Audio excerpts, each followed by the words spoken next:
कोणाकडं? ते पेरणी करत नाही, कापणी करत नाही. इव्हन प्रभू म्हणतो गोरगरिबांना पण तुम्ही काय करा, मदत करा. करा का नाही करा?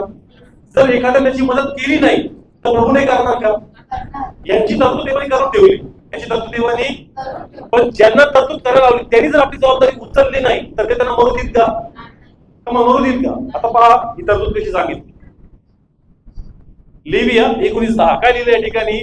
तू आपल्या द्राक्षाच्या मळाही सगळा खोडून घेऊ नको आणि आपल्या द्राक्ष मळाची पडलेली फळे वेचून घेऊ नको, ती तू गरिबांसाठी आणि उपऱ्यासाठी राहू दे, मी यहोवा तुमचा देव आहे. म्हणजे इतरांसाठी कोणतरी तरतूद करायला लावली का नाही? मी कनेक्ट करतोय मंडळीशी आणि चर्चशी, मंडळी आणि पास्टरशी. ठीक आहे, मंडळीचं काम आहे चर्च, त्यांनी आपलं ओझं उचला. Praise the Lord. या ठिकाणी प्रभूने सांगितलं, पण जर शेतकरी आपलं काम प्रामाणिकपणे करणार नाही तर परमेश्वर त्या गरीब अनाथांना मरू देईल का? मरू देईल का? नाही. प्रभू दुसरीकडून त्यांची कापणी करणार. Praise the Lord. पण शेतकऱ्यांनी विचार करा, कुणी ज्याला सांगितलं सगळी काय करू नकोस, तू बाहेर शेतात पुष्कळ बी घेऊन जाशील पण थोडकेच गोळा करून आत आणशील, कारण तो ते खाऊन टाकणार.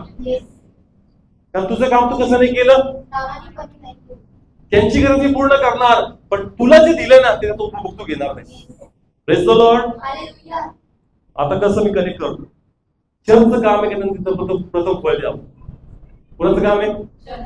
पण पास्टरांचं काम आहे की त्यांनी मंडळीच्या प्रथम फळाकडे बघू नये. कारण प्रभू सेवकांना म्हणतो, जिथं तू पेरणी केली नाही तिथं मी तुला कापणी करून देईन. दोन्ही बाजू मी सांगतो. चर्चचं काम आहे, त्यांनी काय दिलं पाहिजे आपलं.